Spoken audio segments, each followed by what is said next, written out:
Hello guys, my self Satyendra Kumar. और हम पढ़ने जा रहे हैं आज मैट्रिसेस के अंदर जो कुछ थ्योरेटिकल प्रॉब्लम दी हुई है मैथमेटिक्स के अंदर, उनको सॉल्यूशन। ठीक है ना। जो थ्योरेटिकल मतलब कैसे दी हुई है, यहाँ पर एक अपने पास कंसेप्ट थ्योरी में एक्सप्लेन किया गया है। उस कंसेप्ट के द्वारा हमको मैट्रिक्स मल्टीप्लिकेशन यूज करके इस प्रॉब्लम का सॉल्यूशन लेके आना है, जो कि है हमारे पास एक्सरसाइज 3.2 का क्वेश्चन नंबर 19। क्या कहा गया है इसमें कि a trust fund has 13,000 that must be invested into two different bonds. ठीक है ना। वो जो अपने पास कोई भी एक ट्रस्ट है जिसके पास टोटल अमाउंट कितना है 30,000, उसको किन में किस किस में इन्वेस्ट किया है उसने, दो प्रकार के बॉन्ड में। The first bond page 5% interest per year. पहला बॉन्ड जो है वो 5% पे करता है एवरी ईयर। सेकेंड बॉन्ड पे करता है उसको 7% पर ईयर।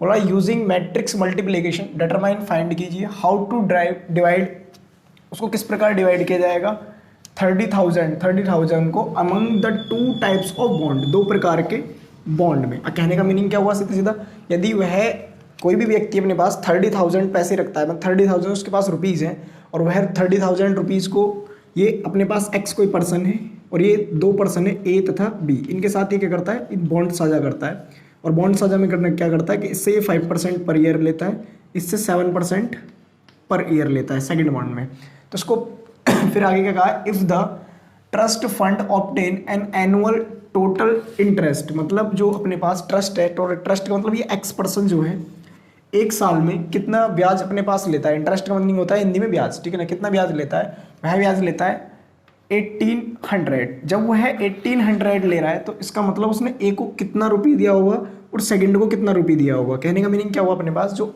इसने 30,000 रुपये इन्वेस्ट किए थे bond number A and bond number B में, जहाँ से इसको 5% और 7% रेस्पेक्टिवली क्या मिल रहा था, इंटरेस्ट मिल रहा था, उसके अकॉर्डिंगली पर ईयर जो इसको एनुअल इंटरेस्ट मिला। तो पहले जब उसको इंटरेस्ट 1800 मिल रहा है तब ए को कितने रुपये पे करने होंगे, बी को कितने रुपये पे करने होंगे। फिर बोल रहा है जब उसको 2,000 रुपीज़ मिला इंटरेस्ट, तब ए को कितने रुपए दिए होंगे उसने और बी के लिए कितने रुपए दिए होंगे। ठीक है ना। तो इसका सॉल्यूशन हम देखते हैं कैसे सॉल्यूशन करेंगे। हम कंसीडर कर लेते हैं अपने पास सॉल्यूशन के लिए solution, let x amount pays, मतलब एक्स अमाउंट पे किया जाता है टू द फर्स्ट बॉन्ड, तो it implies that amount of second bond pay, वह कितना हो जाएगा मेरे प्यारे भाई, क्योंकि टोटल अमाउंट पर अपने पास कितना है 30,000, और 30,000 में हमने कितना मान लिया, ए को जो अमाउंट पे किया गया है वह कितना फर्स्ट बॉन्ड में एक्स, तो बी के पास कितना बचा अपने पास 30,000 माइनस एक्स, इसके पास कितना हो गया इतना। ठीक है। क्योंकि इंटरेस्ट अपने पास कितना दे रहा है फर्स्ट बॉन्ड पे, इंटरेस्ट कितना है, interest in first bond, interest on first bond, प्रथम बॉन्ड पर इंटरेस्ट है 5%, जिसको हम क्या लिख सकते हैं 5/100। ठीक है। ऐसे सिमिलरली हम क्या लिखेंगे, इंटरेस्ट ऑन सेकंड बॉन्ड पर जो इंटरेस्ट होगा वहाँ हमारे पास कितना होगा 7%, मतलब 7/100 आ जाएगा। अब जो 7/100 के लिए मैट्रिक्स मल्टीप्लिकेशन मेथड लगाएंगे, तो वह मैट्रिक्स मल्टीप्लिकेशन मेथड कैसे यूज करेंगे, तो जो अपने पास अमाउंट है bond A and bond B का, ठीक है, उनकी मल्टीप्लिकेशन कराई जाएगी एक कॉलम मैट्रिक्स बना के इन परसेंटेज के साथ, और जिसको इक्वल लिखा जाएगा इन अमाउंट के। ठीक है ना। तो कैसे लिखेंगे, बाय मैट्रिक्स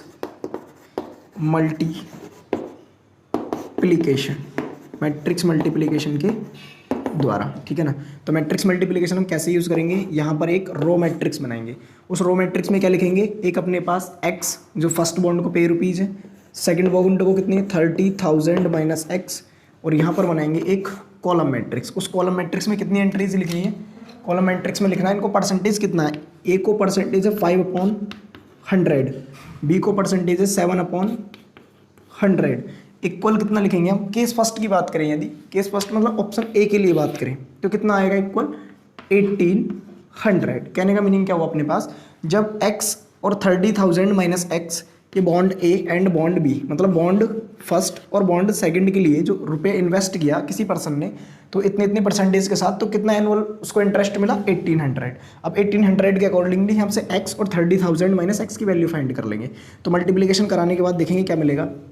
ऐसे कराएंगे रो बाय कॉलम, ठीक है, रो बाय कॉलम कराएंगे तो इसकी इसके साथ मल्टीप्लिकेशन होगी तो कितना मिलेगा 5/100 और इंटू में एक्स प्लस कितना आएगा फिर ये 7/100, पहले लिख देता हूँ मैं 7/100 अंडर आएगा 30,000 minus x is equal to आया 1800। चूँकि एलसीएम अपने पास कितना आ रहा है 100, तो 100 की मल्टीप्लिकेशन इधर करा देते हैं। हमको यहाँ से कितना मिलने वाला है, यहाँ से मिलेगा 5x प्लस यहाँ से हमको मिलेगा 7 या 21, तो अपने पास हो जाएगा 21 के आगे कितने डिजिट आएंगे जीरो के, वो 1 2 3 4, तो कितने लिखेंगे 1 2 3 4, कितना होगा 2,10,000, ठीक है ना, हिंदी में यदि कहें तो इसको।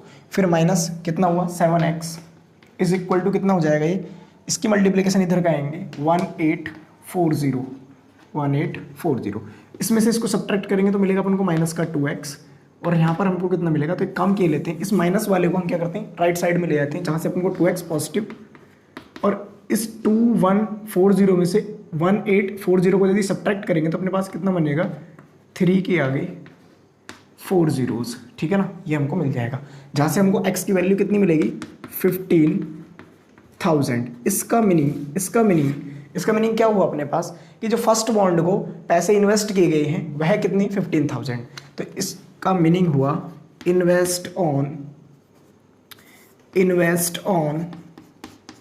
फर्स्ट बॉन्ड वह कितना आया मेरे प्यारे भाई, वह आया अपने पास 15,000, ठीक है। सिमिलरली अगर मैं बात फिर यहाँ से क्या बात निकल जाती है, कंक्लूजन क्या आ जाता है, हेंस अतः अपने पास सेकंड बॉन्ड, ये क्या लिखेंगे इन्वेस्ट ऑन सेकंड बॉन्ड पर इन्वेस्ट, वह कितना आएगा 30,000 माइनस एक्स, और 30,000 में से माइनस एक्स की वैल्यू हम निकालेंगे तो माइनस एक्स कितना करेंगे 15,000, तो फाइनली कितना मिलेगा अपन को भी 15,000। तो ये अपने पास क्या आ गया, फर्स्ट केस का आंसर आ गया। दोबारा समझेंगे इस क्वेश्चन में क्या कहा था कि अपने पास 30,000 रुपये किसी व्यक्ति के पास है, 30,000 है, वो 2 बॉन्ड साइन करता है, दोनों बॉन्ड में क्या कहता है कि मेरे को 5% फर्स्ट बॉन्ड से और सेकंड बॉन्ड से 7% इंटरेस्ट चाहिए एवरी ईयर, ठीक है। जहाँ से उसको फर्स्ट ईयर जो बॉन्ड के द्वारा इंटरेस्ट मिला वह मिलता है 1800, तो यदि 1800 उसको क्या मिलता है इंटरेस्ट, तो हमको बताना है कि पर्सन ए तथा पर्सन बी को उसने कितने कितने रुपीस दिए थे। तो उस केस में पर्सन ए को दी गई अमाउंट कितनी थी अपने पास 15,000, और सेकंड को भी दी गई अमाउंट कितनी थी अपने पास 15,000। अब बात यदि करता है वो, यदि उसको टोटल 1 ईयर का एनुअल इंटरेस्ट 2,000 मिलता है, तब x की वैल्यू पर्सन ए के लिए कितनी होगी और पर्सन बी के लिए अपने पास अमाउंट पे कितना होगा, ठीक है। तो पहले प्लीज फर्स्ट पार्ट को नोट कर लीजिएगा, सेकंड पार्ट को नोट करते हैं फिर इसके बाद, ठीक है।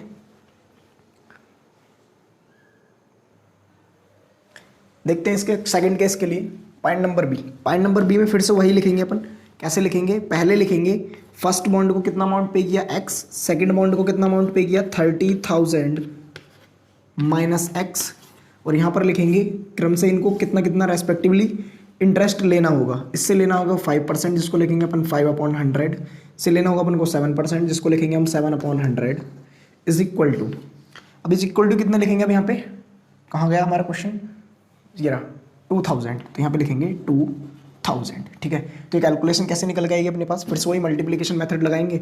यहाँ से मल्टीप्लिकेशन हमको मिलेगा, यहाँ से मल्टीप्लिकेशन कितना मिलेगा 5x/100, फिर मिलेगा प्लस 7/100 के मल्टीप्लिकेशन में आएगा 30,000 minus x is equal to कितना आएगा अपने पास 2,000, कितना आएगा 2,000, ठीक है। यहाँ से फिर से वही एलसीएम कितना नीचे जो आ रहा है लीस्ट कॉमन मल्टीपल वह कितना आ रहा है अपने पास 100 की मल्टीप्लिकेशन राइट साइड में करा देंगे, और यहाँ मिलेगा हमको 5x प्लस यहाँ हो जाएगा 7 या 21 मतलब 2,10,000, ठीक है ना।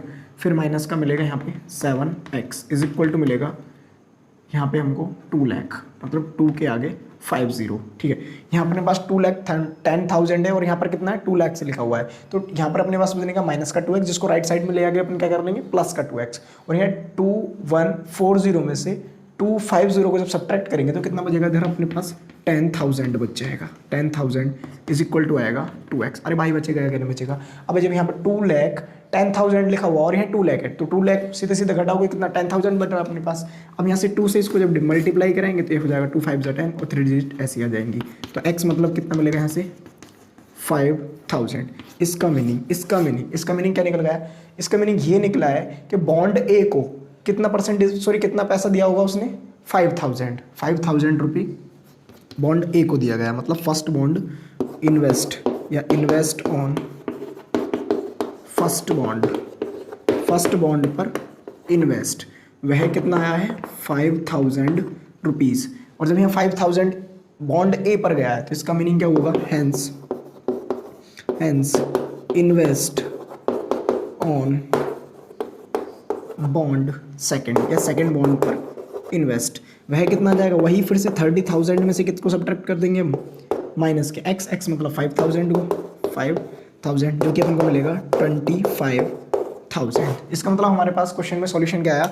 जब वह जो भी अपने पास पर्सन था या अपने पास जो ट्रस्ट बना हुआ था वह ट्रस्ट 30,000 दो बॉन्ड में पैसे पे करता है जहाँ से क्रमशः 5% एंड 7% इंटरेस्ट लेता है और जिसको एनुअल यदि 1,800 इंटरेस्ट मिलता है तब उसको 15,000 दोनों बॉन्ड पर साइन करना था। मतलब इतना उसको देना था। जब बात किसी की करता है उसको एनुअल इंटरेस्ट मिलता है 2,000 तब वह कितना पे करता है? फर्स्ट बॉन्ड के लिए 5,000 और सेकंड बॉन्ड के लिए 25,000। तो प्लीज़ नोट कर लीजिएगा। फिर हम क्वेश्चन नंबर 20 को सॉल्व करते हैं। देखते हैं क्वेश्चन नंबर 20 अपने पास क्या कह रहा है। ये भी थियोरेटिकल क्वेश्चन है। ये दोनों क्वेश्चन नंबर 19 एंड 20 जो एक्सरसाइज 3.2 के कुछ बेस्ट से क्वेश्चन थे। मतलब अपने पास अच्छे क्वेश्चंस थे जो हम एक्सरसाइज इस टाइम पढ़ रहे हैं। बाकी जो अपने पास एडिशन मल्टीप्लिकेशन मैंने आपको सिखाया था, आप जो क्वेश्चंस मैंने छोड़े हैं स्किप किए हैं उनको सेल्फ स्टडी से भी सॉल्व कर सकते हैं। बहुत ईजी क्वेश्चंस है। अगर आपसे फिर भी सॉल्व नहीं हो पाते हैं तो कमेंट बॉक्स में लिख दीजिएगा, मैं सॉल्यूशन आपको प्रोवाइड करा दूंगा। ठीक है ना। अब देखते हैं इधर क्या हो रहा है। The book shop of a particular school, किसी पर्टिकुलर स्कूल के लिए जो बुक शॉप है जहाँ से बुक परचेज की जाती है, हैज़ 10 डजन केमिस्ट्री बुक, मतलब उसके पास 10 दर्जन केमिस्ट्री की बुक है। 8 डजन फिजिक्स बुक्स, 8 दर्जन उसके पास फिजिक्स की बुक है। 10 डजन इकोनॉमिक्स, जहाँ पर उसके पास 10 दर्जन अर्थशास्त्र की बुकें हैं, पुस्तकें हैं। दियर सेलिंग प्राइजेस आर, जिनके प्राइजेस जो हैं क्रम से 80 रुपी, 60 रुपी एंड 40 रुपये है। इसका मतलब जो है कि अपने पास पहले किस बुक का जिक्र किया है उसने? सबसे पहले कहा है केमिस्ट्री। तो केमिस्ट्री की बुक का एक बुक का प्राइस अपने पास 80 रुपये। ठीक है। तो इस प्रकार 10 बुक जो 10 डोजन है, एक डोजन में कितने ऑब्जेक्ट होते हैं अपने पास? 12। तो 12 से मल्टीप्लीकेशन 10 में कराएंगे तो 120 और 120 को मल्टीप्लाई फिर किससे कराएंगे अपन? 80 से। तब अमाउंट ऑफ केमिस्ट्री का आ जाएगा। मतलब केमिस्ट्री का टोटल अमाउंट कितना पे करना होगा। फिर सिमिलरली किसके लिए दिया है अपने पास? फिजिक्स और इकोनॉमिक्स के लिए दिया है। For find the total amount to the book shop, के बुक शॉप को कितना अमाउंट विल रिसीव प्राप्त होगा from the selling all the books using matrix algebra. बोल रहे हैं सारी की सारी बुक सेल करने पर बुक शॉप को कितना अमाउंट रिसीव प्राप्त होगा, कहाँ से, किसके द्वारा बताना हमको? मैट्रिक्स अलजेब्रा का यूज करके। तो यहाँ से सबसे पहले जो हमको डाटा गिवन है उसको लिखते हैं। ठीक है। सॉल्यूशन के अंदर सॉल्यूशन तो इस सॉल्यूशन में हमारे पास क्या दिया है? Given that. सबसे पहले समझते हैं हमको डाटा क्या क्या गिवन है। Number of chemistry books, chemistry की अपने पास बुक्स कितनी दी हुई है। ठीक है ना। केमिस्ट्री की हमारे पास जो बुक्स हैं वह कितनी है? Total 10 dozen. कितनी है? 10 डोजन, मतलब 10 दर्जन है। ठीक है। फिर नंबर ऑफ, यहाँ पर लिखेंगे फिजिक्स बुक्स वह कितना आ जाएगा अपने पास? वह फिजिक्स की बुक की संख्या अपने पास कितनी है? 8 डोजन। 8 डोजन मतलब 8 दर्जन, 8 डोजन। हम इसको क्या भी लिख सकते हैं? 10 × 12। इसको हम क्या लिख सकते हैं? 8 × 12। ठीक है। क्योंकि 1 डोजन में कितने ऑब्जेक्ट होते हैं? 12 ऑब्जेक्ट होते हैं अपने पास। ठीक है। फिर देखते हैं अपने पास नंबर ऑफ इकोनॉमिक्स बुक्स। तो इकोनॉमिक्स की टोटल बुक्स की नंबर कितनी है अपने पास? वह भी कितनी है? 10 डोजन। तो इसको भी अपन कितना लिख देंगे? 10 × 12। ठीक है। अब प्रत्येक बुक के लिए अपने पास उसने प्राइस फिक्स किया है। जैसे केमिस्ट्री के लिए अपने पास कितना प्राइस कहा है उसने? 80। फिर हमसे फिजिक्स का कहा है 60 और 40 किसके लिए कहा है, इकोनॉमिक्स के लिए। तो बोल रहा है मैट्रिक्स अलजेब्रा का यूज़ करके बुक शॉप को कितने रुपए प्राप्त होंगे इन सारी की सारी बुक को सेल करने के लिए। तो हम यहाँ लिखते हैं and price of each chemistry book,